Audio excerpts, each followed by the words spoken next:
Hey guys, Potato here, back with another Shadow of War video. Today we're showcasing the Beast build. This build is perfect for those who love all things pets and beasts. You can let them absorb damage for you and you can take advantage of all the cage puppies or kittens or whatever they are that are around the place in cages. So I'll be honest with you, this build is not the strongest out there. In fact, you'll need quite a bit of skill to make this work for you late game. Early game though, when you're mucking around and having fun, this is quite the blast. Running amok with your army of pets or stomping around with your faithful Graug. Let's get started on what items and runes you'll need, then go over the skill upgrades, and then a little bit of gameplay. Boil them, mash them, stick them in a stew. Okay, so what do we need to make the Beast build work? Let's start with what items you need, and I have the full feral legendary set items on me right now. They're not fully leveled, but they still have the same effects. Now you can swap in and out these items as you choose, more than almost any other build, based on what exactly the items do and how you want to play. This one, for example, if you like to play stealthily with a Caragor, will be really good because you get extra might for killing on a mounted Caragor. So all of the legendary set items reduce call mount cooldown by a percentage, except for this one right here, which also provides 50% increased damage by beast allies. I thought it was this one, but it's actually the cape. Anyway, I think those most of the time are 50% increased damage by beast allies. I haven't seen one that hasn't been that, but like a lot of items, there is a chance it wouldn't be. Now, reducing the call mount cooldown by all of this is really good. It means you almost always have either your Dire Caragor with you, or your Graug with you, or your Drake with you. So having all of that is the main reason you get these items. The set bonus, not really that beneficial. I mean, shadow mounting unbroken drakes and unbroken growls can be good in a fortress siege against a feral fortress, or against a fortress that has drakes that are going to be summoned in, or has a lot of graugs around. However, generally speaking, you don't pick these up for the bonus. They're not going to be why you're here.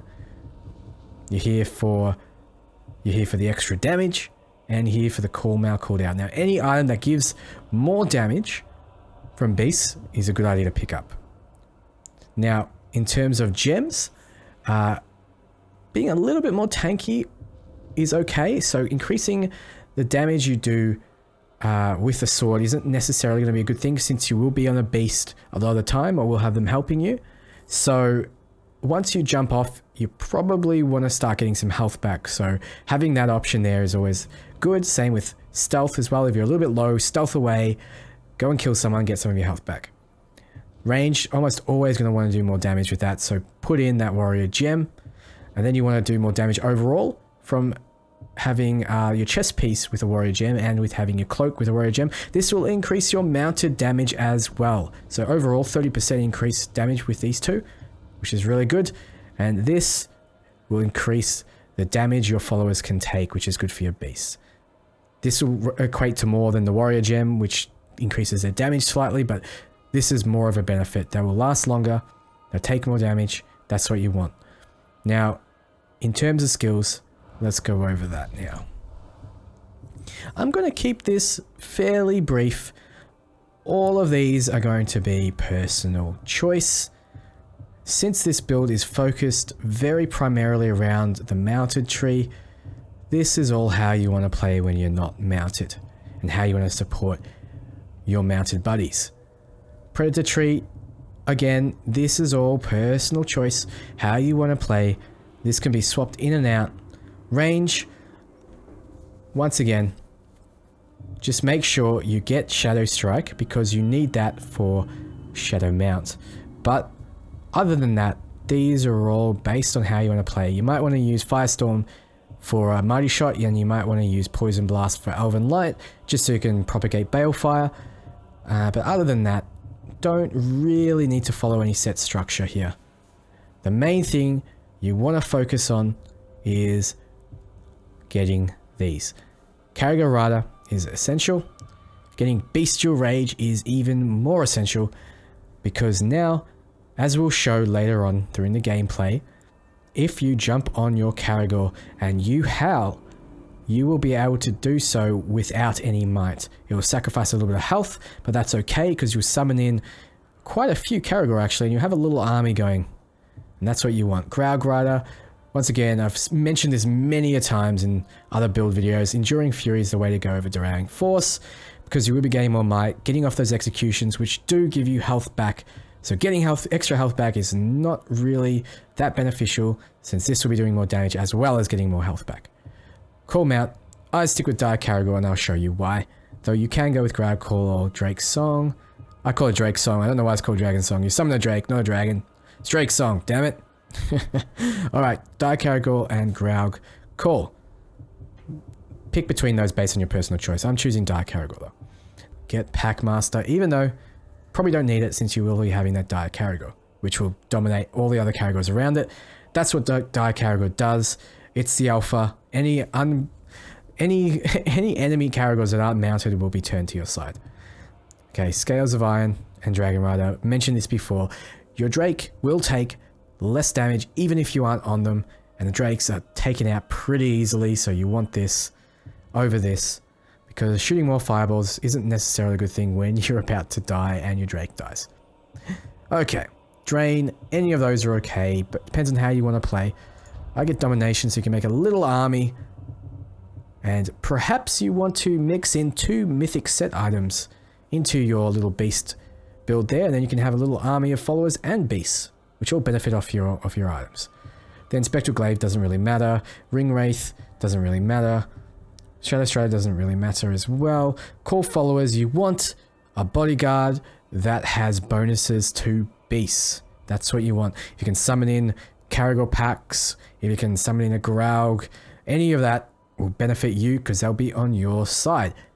So that's what you want. You want probably a Beastmaster bodyguard. And these don't matter as well.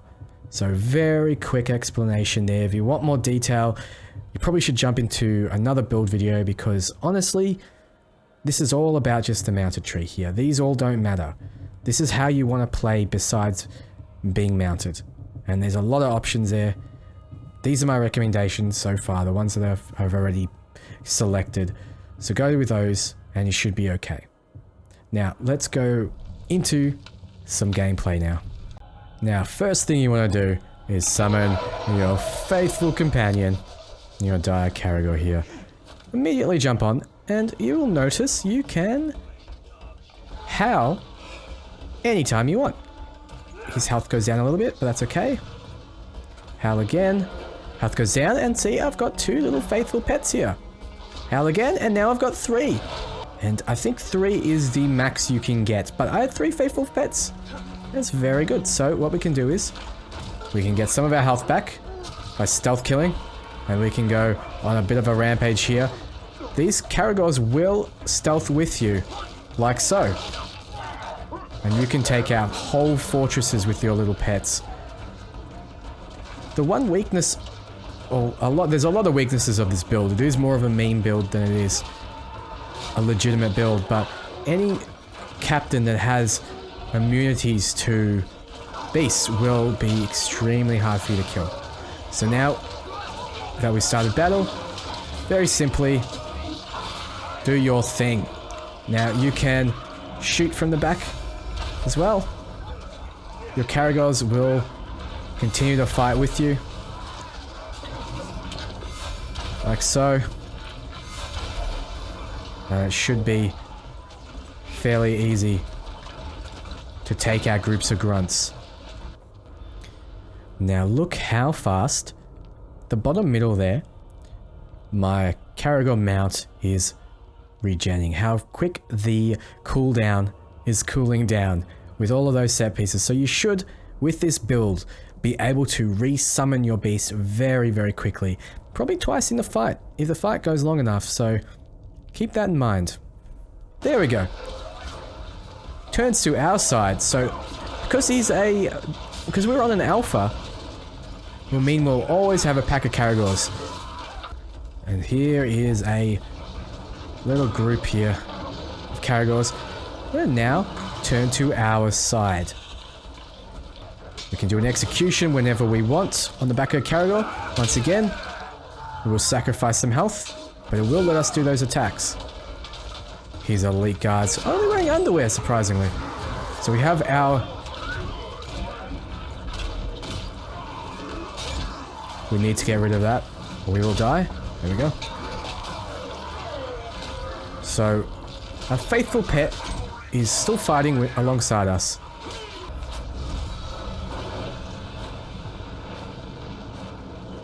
To these guys here. Gotta take out these hunters or they will kill the Drake very fast. As you can see, Drake's got very little health. But it does do a lot of damage. It's very easy just to shadow dominate it. And there we go. We find a dire Caragor in the wild. And there we go. Get the dire Caragor as well. You maggot. Maybe that beast frightens others, but me? I am what that beast fears.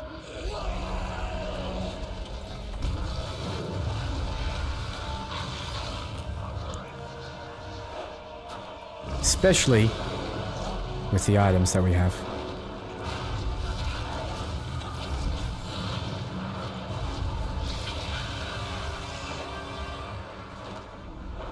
That's the end of the video, guys. I appreciate all the support, so remember to comment, like and subscribe if you liked the video, and join my Discord if you want to keep up with the latest news and talk to me directly.